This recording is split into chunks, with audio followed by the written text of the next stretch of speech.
আজকে সকালবেলা ঘুম থেকে উঠেই ভেবে নিয়েছি কি করে চটজলদি সব কাজ সেরে ফেলবো। তো আজকে সেটাই আর কি তোমাদের সঙ্গে শেয়ার করব। আমি সারাদিন কিভাবে এত কাজ খুব তাড়াতাড়ি করে ফেলি। তো এই যে ছেলে চলে গেছে স্কুল, ছেলের তো এক্সাম স্টার্ট হয়েছে সোমবার থেকে। তো আজকে আমি ভিডিও নিয়ে চলে এসেছি মঙ্গলবারে। তো মঙ্গলবার সারাদিন কিভাবে চটজলদি সব কাজ কমপ্লিট করেছি সেটাই তোমাদের সঙ্গে আজকে আমি শেয়ার করছি। তো এই যে দেখো, আমি আমার শ্বশুর মশাইয়ের ঘরের বিছানাটা আর কি তুললাম, চাদরটা কাচবো, আর সেই সঙ্গে আমি কি করব, মশারিটাকেও কেচে দেব। আমার ঘরের মশারিটাও কাচবো আর আগে শ্বশুর মশাইয়েরটা কাচবো। তো আর এই যে চাদর, এটা হচ্ছে আমার শ্বশুরমশাই একটু ভোরের দিকে গায়ে দেয়, তো এটাও তো নোংরা হয়, একটু গন্ধ হয়, তো সেইটা আমি কাচবো বলে নিয়ে নিয়েছি।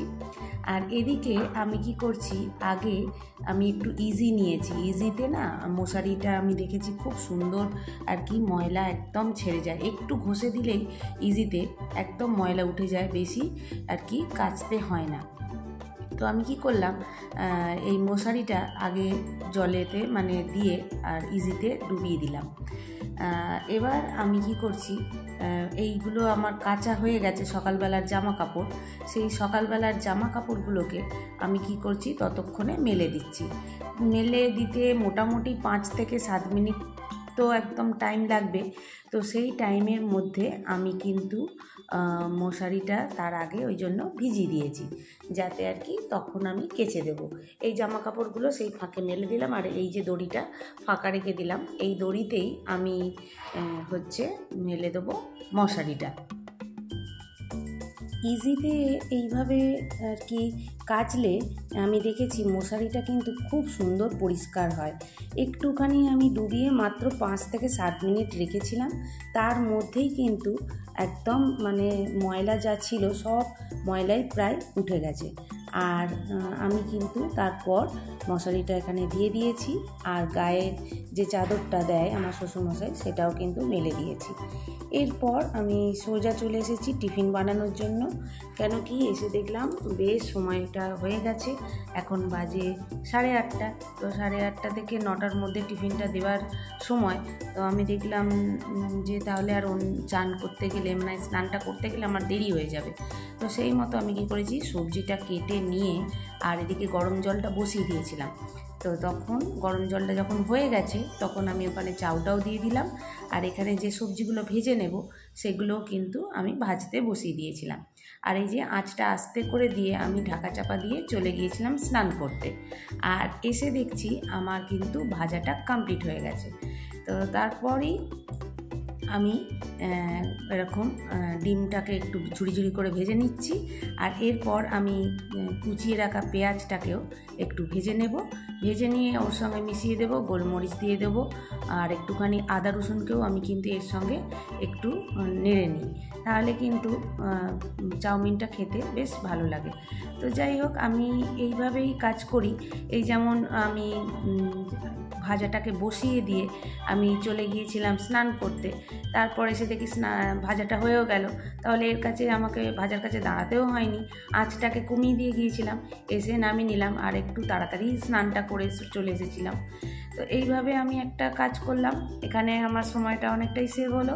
আর এদিকে চাটাও হয়ে গেছে, চাটা আমি আমার শ্বশুর শাশুড়িকে দিয়ে দেবো, সবার টিফিন খাওয়া হয়ে গেছে, সবাইকে দিয়ে দিয়েছি, এবার শুধু চাটা আমার শ্বশুর শাশুড়িকে দিয়ে দেব। তারপর আমি চলে এসেছি পুজো করতে। এই যে পুজো করতে এসে দেখছি যে ধুত্র ফুলটা কীরকম বড় মতো ফুটেছিল সকালবেলা যখন তুললাম, আর এখন দেখছি একদম মানে কীরকম মানে নিনু হয়ে গেছে যাকে বলে। তো তারপর আমি এই যে পুজো করব বলে আমি কী করছি, আগের দিনকের যে ফুল মালাগুলো ছিল সেগুলোকে ঠাকুরের কাছ থেকে আগে খুলে নিচ্ছি। আর কিছু মালাকে আমি এরকম বড় বড় পরাই, আর কিছু মালাকে না এরকম ছোট ছোট করে কেটে আমি আবার ঠাকুরদেরকে নতুন করে পরাই।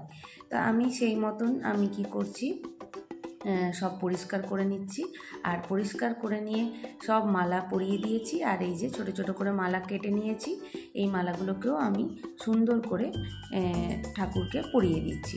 তো এইভাবে আমি কি করি, তাড়াতাড়ি করে কাজগুলোকে করার চেষ্টা করি। আর তারপরেই কিন্তু আমি চাটা করে নিয়েছিলাম। এই যে এদিকে চাটা গরম, আমি তো এত গরম চা খেতে পারবো না। তখন আমি কি করলাম, দুধটাকে বসিয়ে দিলাম। দুধটা ততক্ষণ ফুটে উঠুক, ততক্ষণ চাটাও আমার ঠান্ডা হয়ে যাবে। আর এদিকে দেখলাম যে টিফিনের বাসনগুলো সেগুলো কিন্তু রয়েছে বেসিনে। তো আমি কি করলাম, তাহলে টিফিনের বাসনটা ততক্ষণ মেজে নিই, এটাও একটা কাজ হয়ে যাবে। আর ততক্ষণে আমি কিন্তু দেখছি যে দুধটা হয়নি। দুধটা ফুটে উঠতে যতক্ষণ টাইম লাগবে ততক্ষণের মধ্যে আমার কিন্তু ঠাকুরের প্রসাদটা তোলা হয়ে যাবে। তো আমি কি করলাম, ঠাকুরের প্রসাদটা ঝটপট করে তুলে নিলাম। আর তারপরেই দেখলাম দুধটা গরম হয়ে গেছে, দুধটাকে নামিয়ে রাখলাম। এদিকে চা আর চাউমিন নিয়ে বসে গেছি খেতে। আর এদিকে ততক্ষণে আমি কি করলাম, মাছটাকে নুন হলুদ মাখিয়ে নিলাম আর মুগ কড়াইটাকে সেদ্ধ হতে বসিয়ে দিলাম। যে কড়াতে আমি চাউটা বানিয়েছিলাম সেই কড়াটাকেও আমি মেজে নেব।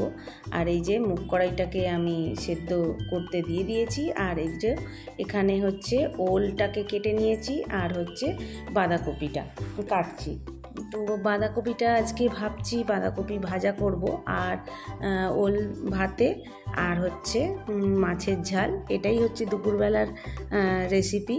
আর বিকেলবেলা মানে সন্ধ্যাবেলা আমি করব মুগ কড়াই দিয়ে তড়কা।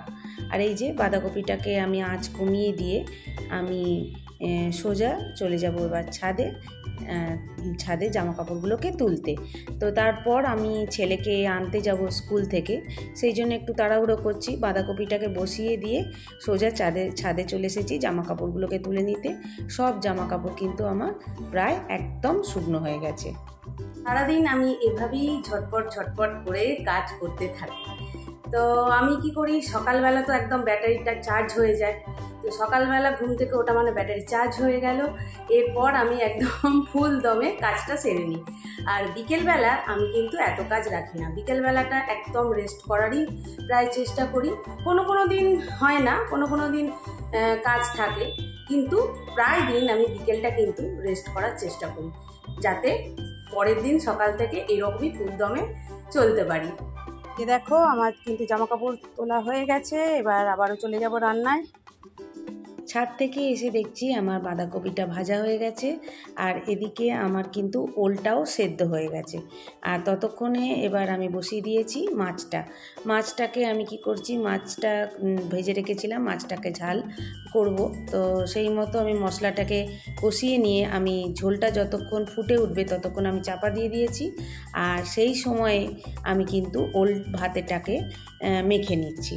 মানে সময় তো একদম অপচয় করা যাবে না, এইভাবে আমি চটজলদি সব কাজ করি, একটার সঙ্গে একটা করতে থাকি, তাহলে কিন্তু আমাদের সময়টা কম লাগে। তো এই যে দেখো মাছটাকে আমি ওল ভাতেটা মেখে নিয়েছি যখন, তারপরেই দেখলাম ঝোলটা ফুটে গেছে আর মাছটা দিয়ে দিলাম। এদিকে রান্নাটা হয়েও গেল। এই যে কী রান্না হয়েছে তোমাদেরকে দেখিয়ে দিলাম। এই যে মুগ কড়াই দিয়ে তড়কা, ওটা হবে বিকেলবেলা। আর এই যে ছেলের একটু ডিম, একটাই ডিম ছেলে খায় দুপুরবেলা, তো ওটাই ব্যাস। এবার রান্নাবান্নাগুলোকে চাপা দিয়ে দিলাম। আর এদিকে কিছু বাসন ছিল সেইগুলোকেও আমি মেজে নিলাম, আর কিছু বাসন রেখে আমি সোজা চলে গেলাম রেডি হতে, ছেলেকে আনতে যাব। তো এই যে রেডি হয়ে একদম চলে গেলাম ছেলেকে আনতে। ছেলেকে এনে নিয়ে বাদবাকি কাজগুলো হবে। এই যে তারপর সবাইকে খেতে দিয়েছিলাম, আর এই যে সব বাসনপত্রগুলো আমার তারপর ধোয়া মাজাও হয়ে গিয়েছিল। আমার তো খাওয়া হয়েই গেছে, আর বাসনগুলো তো সব ধোয়া হয়ে গেছে, সেগুলো দেখিয়ে দিলাম। আর এবার আমি যাব একটু বাইরে একটা কাজ আছে, তো সেই কাজে একটু বেরোবো। তো চলো আর কি। তারপর এই যে আমার যে বাইরের কাজ ছিল সেই কাজগুলোকে সেরে চলে এলাম বাড়ি। আজকের ভিডিওটা আমি এখানেই শেষ করছি। যদি আমার এই ভিডিও তোমাদের ভালো লেগে থাকে, নতুন বন্ধুদেরকে বলবো অবশ্যই সাবস্ক্রাইব করে আমার পাশে থাকার জন্য। আর পুরনো বন্ধুরা যেভাবে আমাকে সাপোর্ট করছো, তোমাদের সবাইকে বলি অসংখ্য ধন্যবাদ এভাবে আমাকে সাপোর্ট করার জন্য। আর তোমরা এভাবেই কিন্তু আমার সাথে থেকেছো। আশা করি আজকের ভিডিওটা তোমাদের সবার ভালো লেগেছে। আজকের মতো চলি, টাটা।